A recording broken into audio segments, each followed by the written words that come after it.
It was late afternoon when Michael's car approached the dirt road that led to Raven's Hollow. The sun was slowly sinking behind the mountains, tinting the sky with orange and purple hues, while the trees cast long shadows that stretched like arms across the road. The silence around him was almost absolute, broken only by the sound of the engine and the crunch of gravel under the tires. Michael adjusted the rearview mirror, noticing his own tired and restless expression. He wasn't sure what he would find in the abandoned village, but something about that deserted road already seemed to warn him that he wasn't alone.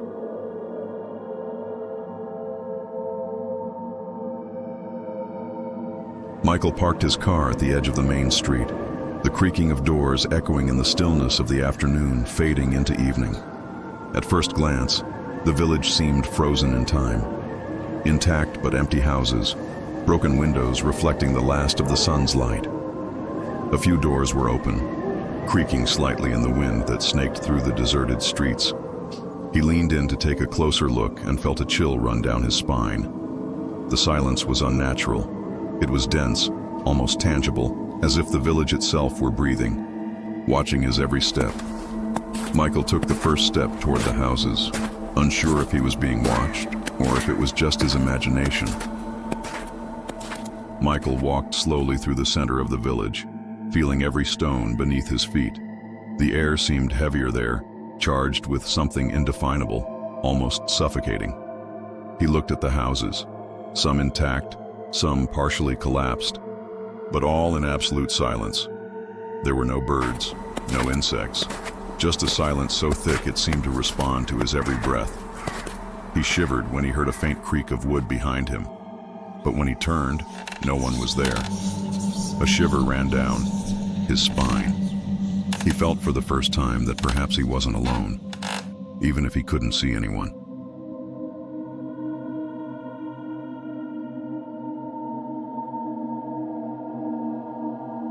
Michael stopped in the middle of the street, feeling the icy wind brush against the back of his neck.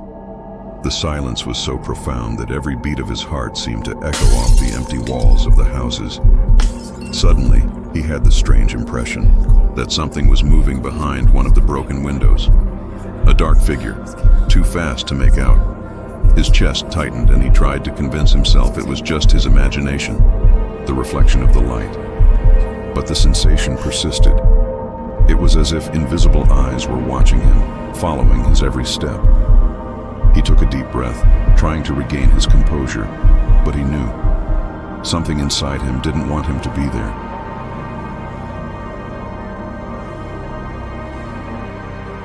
Michael approached one of the oldest houses in the village. The wood was dark, marked by time and damp, and the door hung loosely on a single rusted hinge. He reached out hesitantly, feeling the cold metal of the doorknob. For a moment he considered retreating, but curiosity got the better of him. As soon as he pushed lightly, the door responded with a long creak, shattering the absolute silence. The sound echoed through the empty streets like a distant scream. Michael swallowed hard, realizing that by opening that door, he was about to cross an invisible boundary, and inside the house, something awaited him.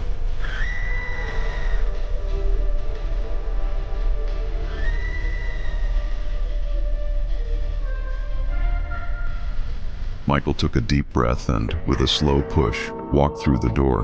The air inside the house was heavy, permeated with the smell of mold and rotting wood. The darkness was almost total, broken only by shafts of light that filtered through the cracks in the broken floorboards. The floor creaked beneath his feet, as if protesting his presence. Each footstep echoed like an unwanted intrusion. The furniture was covered in old sheets, all covered in thick dust, as if no one had touched it for decades. Michael had the feeling he was stepping into a place that didn't want to be awakened.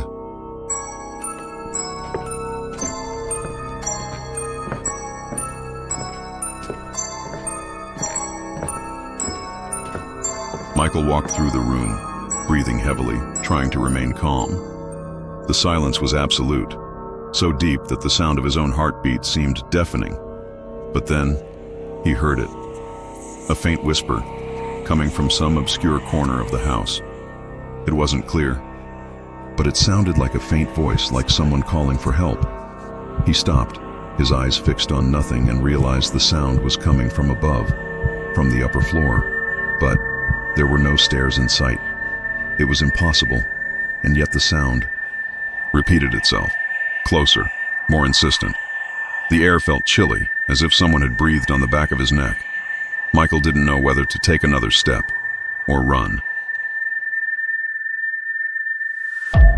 Michael decided to continue exploring, still disturbed by the whisper.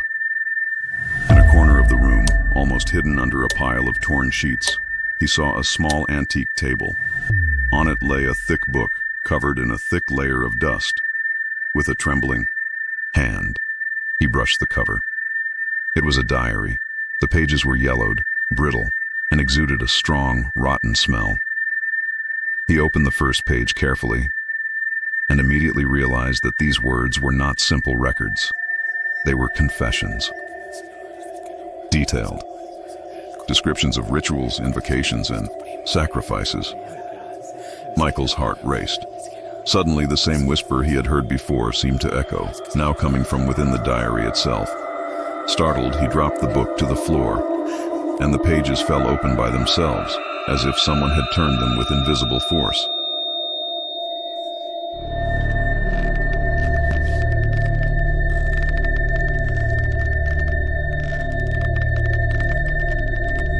Michael took a few steps back, panting, still staring at the diary scattered on the floor. But the silence didn't return.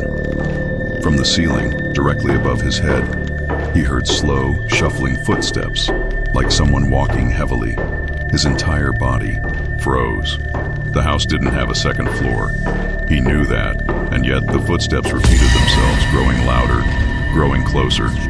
Then came the voices, at first soft, then louder and louder, calling his name.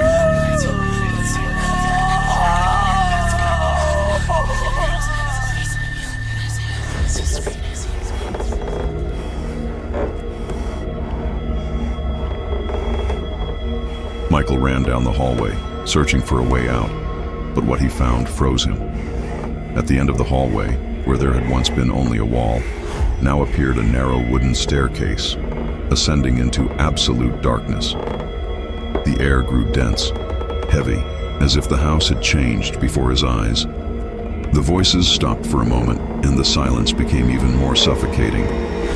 He knew he shouldn't go upstairs, but, as if being pulled by an invisible force, his feet began to inch toward the stairs.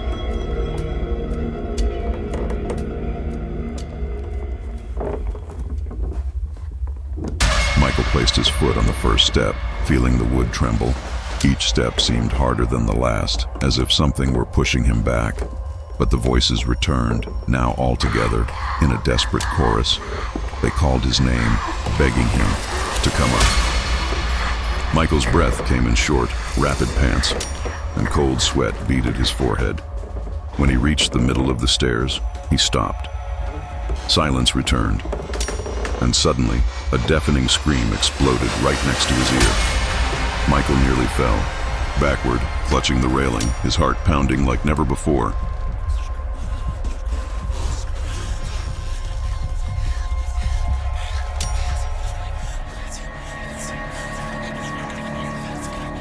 When Michael finally reached the top of the stairs, he realized he was in a hallway that shouldn't exist. The ceiling was low, the walls were covered in mold, and the air was heavy, filled with the smell of rotting wood. At the end of the narrow hallway stood a single wooden door, locked with an ancient lock. The voice that had previously called out to him in chorus now whispered softly, just one word repeated over and over: "Open, open, open." Michael felt his stomach churn. Part of him wanted to flee immediately, but another part, as if being manipulated, knew he had to open that door. Michael approached the door, his trembling hands hovering over the lock. The cold of the corroded metal burned his skin like ice. He heard something move inside, scratching at the wood, like claws scraping against the door. The whisper grew louder, more insistent, almost a command. Open! Open now! Michael closed his eyes, trying to resist, but it was as if that voice were inside his head, pushing his thoughts, controlling his movements. His heart was pounding so hard he could feel his ribs aching.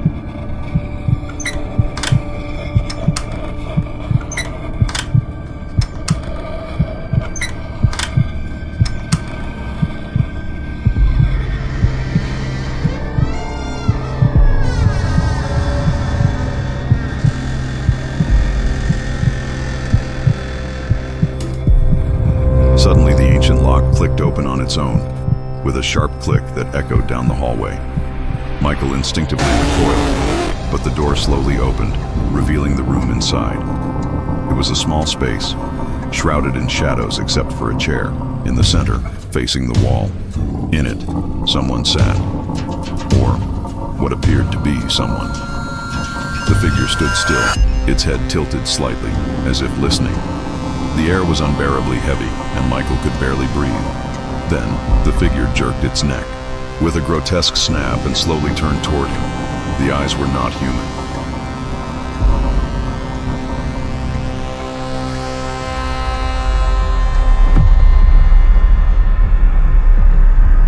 The grotesque crack echoed inside Michael's mind, but he didn't wait to see more. Instinctively, he ran backward, stumbling into the dark hallway. The door behind him slammed shut, as if the room had devoured the creature again. The hallway seemed longer now, the shadows thicker. Michael hurried down the stairs, his heart pounding like a drum. But when he reached the bottom floor, he noticed something new. A door in the floor, ajar. He didn't remember seeing it before, and from within, a heavy air rose, heavy with a metallic smell, like blood.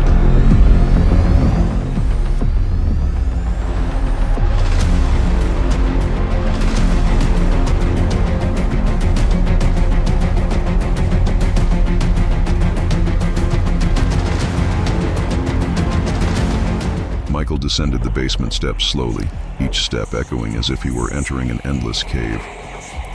The air was heavy, dense, and the metallic smell now burned his nostrils. When the flashlight illuminated the space, his heart nearly stopped. The walls weren't just old brick. They pulsed like living flesh, breathing slowly. The wood creaked, but not like something breaking. It was a wet sound, like organs moving. On the floor, rusty chains were still attached, with deep scratch marks all around, as if someone, or something, had struggled to escape.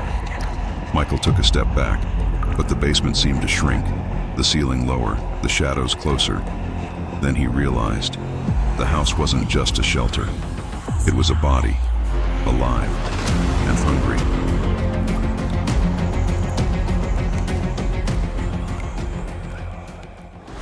In the darkest corner of the basement, something caught Michael's eye. Amid the rubble of broken furniture and scattered bones lay a small wooden box, partially buried under dust and dried blood. He pulled it out with difficulty and, upon opening, it found a single yellowed page. His heart raced. It was the torn page from the diary. The words, written in shaky handwriting, revealed the final secret. The house was not built without windows to keep out something outside. Michael read softly, his breath catching. It was built this way to imprison what was already inside. His hands began to tremble, and the page slipped from his fingers. The basement walls pulsed louder, as if reacting to his reading, and the whispers turned into a collective, deafening scream. Michael finally understood. The creature had never been trying to get in. It had always been trying to get out.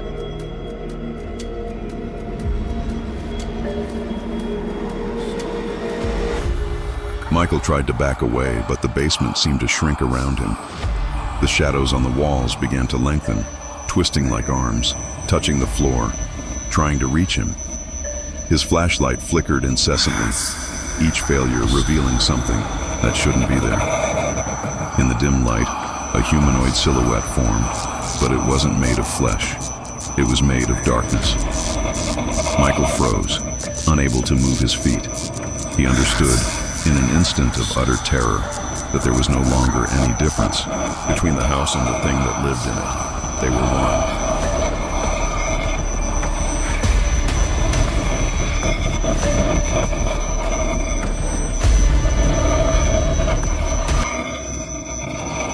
The creature didn't move toward him. It didn't need to.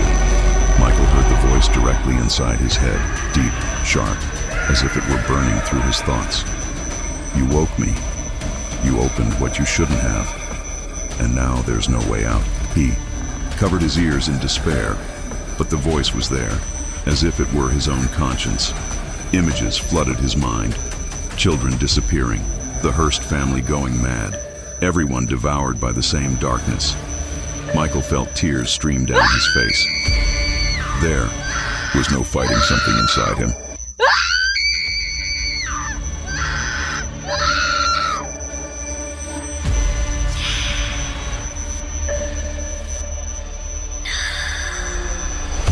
Michael ran for the stairs, but when he reached the top, the basement door was gone. The wood had closed, becoming part of the wall. He pounded on the surface in despair, screaming until he lost his voice. Behind him, the creature advanced, not walking, but gliding along the walls, as if it were the space itself.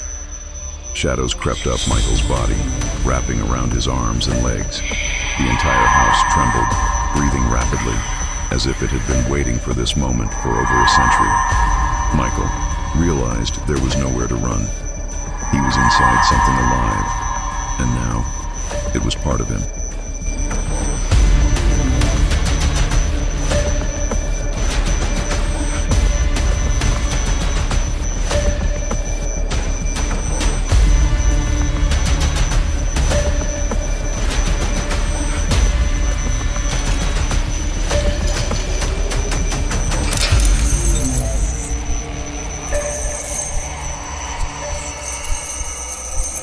The shadows pressed against his body, suffocating every breath. Then the voice spoke again, no longer as a threat, but as a temptation.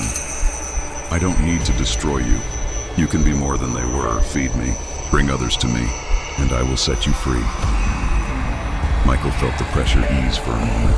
His heart pounded so hard it felt like it would explode. This was it. A pact, an impossible choice. Die now or live as a servant of the darkness.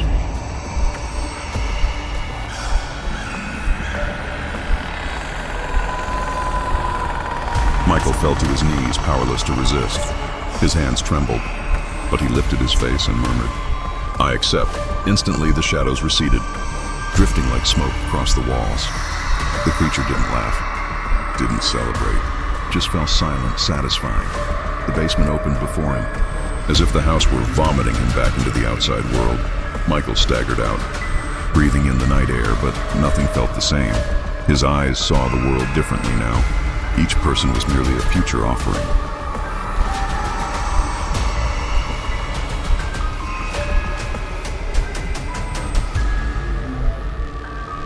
Since that night, no one has seen Michael like before, but legend has it that with each person who enters that house, it grows stronger, and Michael continues to bring visitors. And now, you who have heard this story to the end are already marked too.